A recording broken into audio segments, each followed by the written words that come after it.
Magical hair oil কীভাবে বানাতে হয় সেই ভিডিওটাই আজ তোমাদের সাথে শেয়ার করব। কিছুদিন আগে আমি তোমাদের সাথে প্রমিস করেছিলাম যে সেই ভিডিওটা খুব তাড়াতাড়ি তোমাদেরকে দেখাবো।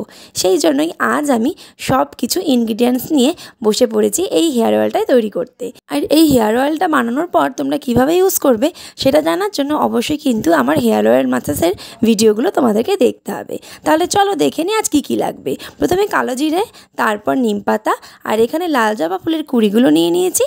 আর দেখো এখানে ছোট ছোট পেঁয়াজগুলো কুচিয়ে নিয়েছি।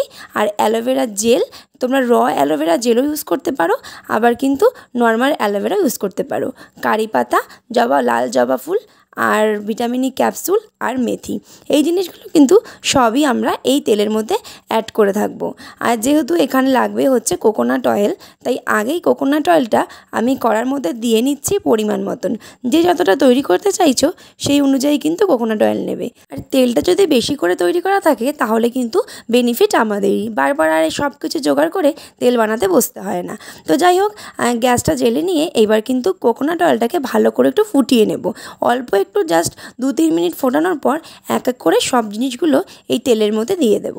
দেখো যা যা জিনিস রয়েছে সব জিনিসগুলোই কিন্তু আমি এক এক করে দিয়ে নিচ্ছি। তোমরা চাইলে মেথি আর কালো জিরে আর হচ্ছে নিম পাতা এই সব জিনিসগুলো একটা পেস্টও বানিয়ে নিতে পারো। পেস্ট বানিয়ে নিলে সেই বেশি সময় ধরে আর বয়েল করার প্রয়োজন হয় না। যেহেতু এখানে আমি সেই সব করিনি, একদম সব কিছু দিয়ে নিয়ে ভালো করে বয়েল করে নেব। দেখো যা যা জিনিস আছে সব কিন্তু এক এক করে দিয়ে নিচ্ছি। এরপর কিন্তু আমি তোমাদেরকে বলবো যে এই জিনিসগুলো আমাদের চুলের জন্য কতটা উপকারী এবং কোন কোন জিনিসটা পার্টিকুলার আমাদের চুলের জন্য খুব হেল্পফুল হয়, এবং হচ্ছে এই তেলটা মাখলে তোমরা কী রেজাল্ট পেতে পারো। আর এইবার দেখো সব জিনিসগুলো কিন্তু আমি আমার তেলের মধ্যে দিয়ে দিয়েছি। আর তোমরা যদি মনে করো যে এখানে কোকোনাট অয়েল ছাড়া অন্য কোনো তেল ইউজ করবে, কিন্তু আমার মনে হয় যে কোনো বাদাম অয়েল তোমরা সাথে অ্যাড করতে পারো বা অলিভ অয়েল অ্যাড করতে পারো, বাট কোকোনাট অয়েল কিন্তু একদম বেস্ট এই তেলটা তৈরি করার জন্য। দেখো 5 থেকে 7 মিনিট এটাকে ভালো করে বয়েল করে নিচ্ছি, এবং বয়েল করার জন্য আমাদের কিছুক্ষণ ওয়েট করতে হবে, কারণ বয়েল করার পর ঠান্ডা করে তারপর কিন্তু আমরা এই জিনিসটা মানে ভালো করে ছাঁকনি দিয়ে ছেঁকে ব্যবহার করতে পারবো। যখন দেখবে পুরোপুরি কালো হয়ে যাবে সমস্ত জিনিসগুলো, তখন বুঝতে পারবে যে তেলটা কিন্তু ফাইনালি আমাদের তৈরি হয়ে গেছে। তো এই দেখো তেলটা কিন্তু অলরেডি আমাদের তৈরি হয়ে গেছে।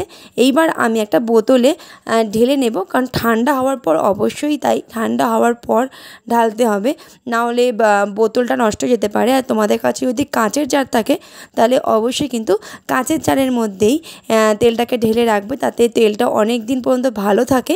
আর মাঝে মাঝে তেলটাকে অবশ্যই একটু রোদ্দুরে দিয়ে নিতে হবে। সো আজকের এই ভিডিওটা তোমাদের কতটা হেল্পফুল মনে হলো অবশ্যই কিন্তু জানিও।